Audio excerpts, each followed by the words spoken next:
বিসমিল্লাহির রহমানির রহিম। প্রিয় শিক্ষার্থী বন্ধুরা, তোমাদের সকলকে শুভেচ্ছা এবং অভিনন্দন জানাচ্ছি। আমি মোহাম্মদ রেজাউল করিম, সহকারী শিক্ষক, বড়চনা উচ্চ বিদ্যালয়, সখীপুর, টাঙ্গাইল। প্রিয় বন্ধুরা, আজকে আমি তোমাদের অষ্টম শ্রেণীর গণিত বিষয়ের বেশ কিছু গাণিতিক সমস্যাগুলি নিয়ে আলোচনা করব। এর আগে আমি এই অধ্যায়ের অর্থাৎ মুনাফা এই অধ্যায়ের 3টি পর্ব নিয়ে আলোচনা করেছি। আজকে হচ্ছে 4র্থ পর্ব। আশা করি মনোযোগ সহকারে তোমরা ক্লাসটি ফলো করবে এবং সেই অনুযায়ী বাসায় প্র্যাকটিস করবে। তো বন্ধুরা, চলো আমরা পাঠে মনোযোগী হই। আমরা বোর্ডে যে অঙ্কটি দিয়েছি, অর্থাৎ তোমাদের বইয়ের 6 নম্বর অঙ্কটা, তা হচ্ছে 82% মুনাফা কত হলে 13,000 টাকা, 5 বছরের মুনাফা আসলে 18,850 টাকা হবে। তাহলে আমরা এখানে লিখব 6 নম্বর অঙ্কটা আমরা যদি সমাধান করি, তাহলে আমরা লিখব এখানে মুনাফা আসল,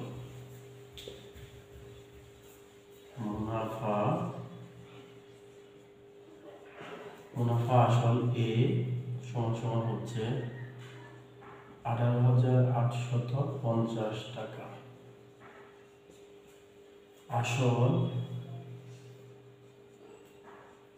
আসল যে টাকাটা তা হচ্ছে 13,000 টাকা। এটা হচ্ছে আসল হচ্ছে পি সমান হচ্ছে 13,000 টাকা। তাহলে মুনাফা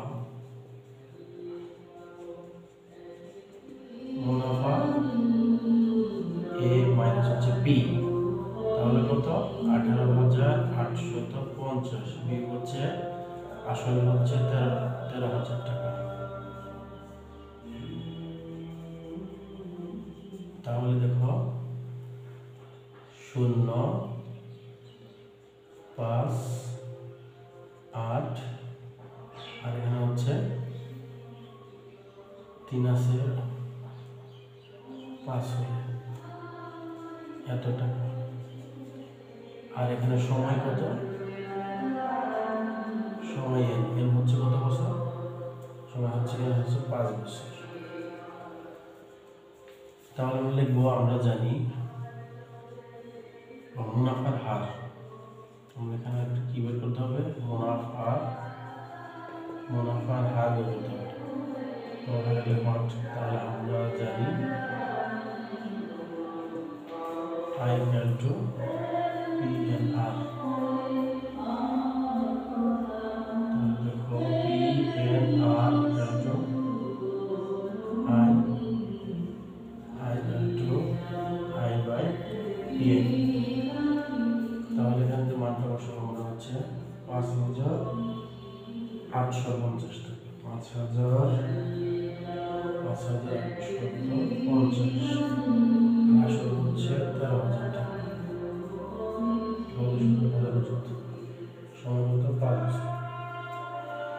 এটিকে যদি আমরা পার্সেন্টেজ করি তাহলে 100 দিয়ে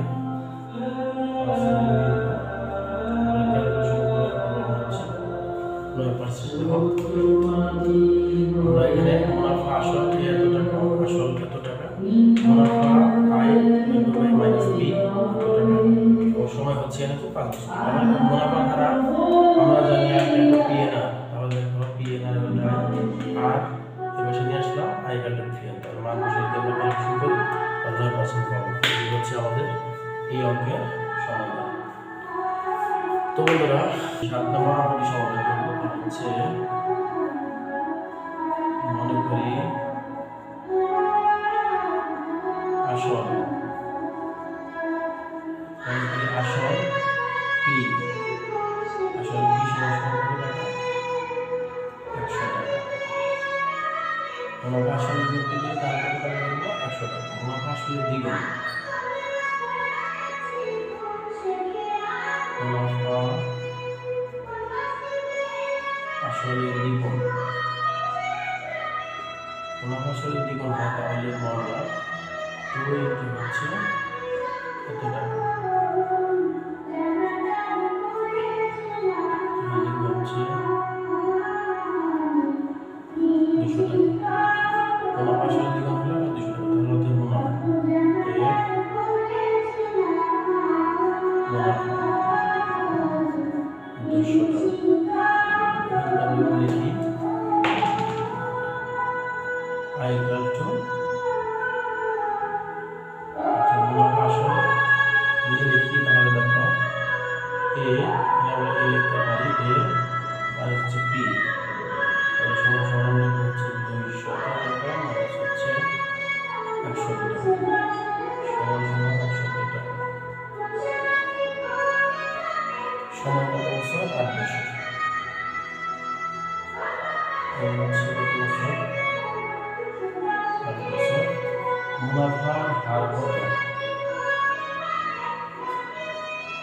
মুনাফার হার আসল হার ছিল 2। তাহলে আমরা লিখব, আমরা জানি I equal to PNR।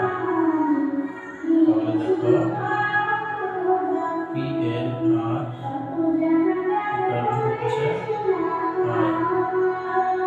I equal to I by PN। তাহলে যদি মান বসে I এর মান হচ্ছে কত টাকা? 100 টাকা, P হচ্ছে 100, I হচ্ছে 8। এগুলো হলো শতকরা হার যেহেতু, তাহলে লিখে দিই হচ্ছে পার্সেন্টেজ করব। তাহলে হচ্ছে 12.5%। এটি হচ্ছে আমাদের এভাবে সমাধান। তাহলে এখানে দেখো মনে করি আসল পি এত টাকা, 100 টাকা, মুনাফা আসলে দ্বিগুণ যেহেতু, তাহলে দ্বিগুণ টাকা, মুনাফা আয় এ মাইনাস বি অর্থাৎ 200 থেকে 100 টাকা বাদ দিয়ে দিব, সময় হচ্ছে 8 বছর। মুনাফার হার কত? আমরা জানি আই ইকুয়াল টু পিএনআর, তাহলে পিএনআর আর equal to I by PN. তাহলে আমরা মান বসিয়ে দিলাম 8 এবং পার্সেন্টেজের জন্য আমরা 100 দিয়ে গুণ করে দিব, তাহলে আমরা 12.5% এটি হচ্ছে আমাদের এই সমাধান। তো বন্ধুরা, আজকে এই পর্যন্ত, আগামী পর্ব দেখার আমন্ত্রণ জানিয়ে আজকের মতো বিদায় নিচ্ছি। আল্লাহ হাফেজ।